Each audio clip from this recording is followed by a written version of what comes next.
warahmatullahi wabarakatuh.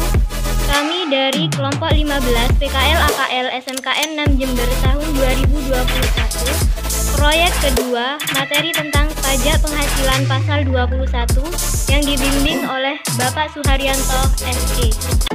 Pertama kita bahas tentang pengertian PPh pasal 21. PPh pasal 21 adalah pajak pemotong yang dikenakan atas penghasilan yang diterima oleh seorang wajib pajak pribadi dalam negeri atas pekerjaan jasa atau kegiatan yang dilakukan. 2. Kategori jenis PPh pasal 21. Ada berbagai kategori jenis penghasilan yang dikenakan PPh pasal 21 seperti 1. Penghasilan bagi pegawai tetap. 2. Penghasilan bagi pegawai tidak tetap. 3. Penghasilan bagi bukan pegawai. 4. Penghasilan yang dikenakan PPh pasal 21 final. 5. Penghasilan lainnya. 3. Objek PPh pasal 21. A. Penghasilan yang dipotong PPh pasal 21. 1. Penghasilan yang diterima atau diperoleh pegawai tetap. 2.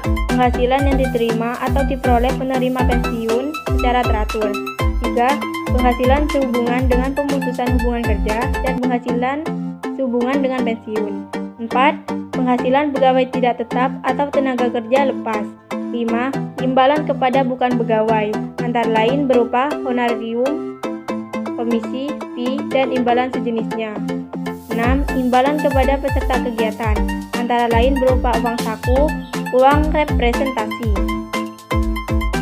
B. Penghasilan yang tidak dipotong PPh pasal 21. 1. Pembayaran manfaat atau santunan asuransi dari perusahaan asuransi. 2. Penerima dalam bentuk natura dan atau kenikmatan dalam bentuk apapun diberikan oleh wajib pajak atau pemerintah. 3. Iuran pensiun yang dibayarkan kepada dana pensiun yang pendiriannya telah disahkan oleh Menteri Keuangan. 4. Zakat yang diterima oleh orang pribadi yang berhak dari badan atau lembaga amil zakat yang dibentuk atau disahkan oleh pemerintah. 5. Beasiswa sebagaimana dimaksud dalam pasal 4 ayat 3 huruf I Undang-Undang Pajak Penghasilan. Perhitungan PPh pasal 21. A. Biaya jabatan dan biaya pensiun.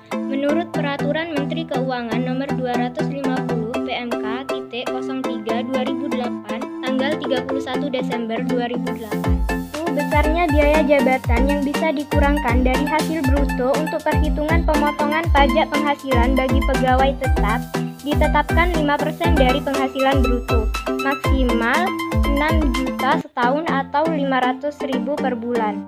2. Besarnya biaya pensiun yang bisa dikurangkan dari penghasilan bruto untuk perhitungan pemotongan pajak penghasilan bagi pensiunan ditetapkan sebesar 5% dari penghasilan bruto, maksimal 2.400.000 setahun atau 200.000 per bulan. B. Tarif wajib pajak orang pribadi. Tarif pajak yang dikenakan menurut UU Nomor 36 Tahun 2008 Pasal 17 sebagai berikut. 1. Lapisan penghasilan kena pajak sampai dengan 50 juta dikenakan tarif sebesar 5%. 2. Lapisan penghasilan kena pajak di atas 50 juta sampai dengan 250 juta dikenakan tarif sebesar 15%. 3. Lapisan penghasilan kena pajak di atas 250 juta sampai dengan 500 juta dikenakan tarif sebesar 25%. 4. Lapisan penghasilan kena pajak di atas 500 juta dikenakan tarif sebesar 30%. C. Penghasilan tidak kena pajak atau PTKP. Berdasarkan PMK nomor 101 PMK 10/2016, wajib pajak tidak dikenakan pajak penghasilan apabila penghasilan wajib pajak sama dengan atau tidak lebih dari 54 juta. Objek PTKP sebagai berikut. Yang terakhir, contoh perhitungan PPh pasal 21. Sekian penjelasan materi dari kelompok kami. Mohon maaf bila ada kesalahan. Terima kasih. Wassalamualaikum warahmatullahi wabarakatuh. Jangan lupa like, comment, and subscribe.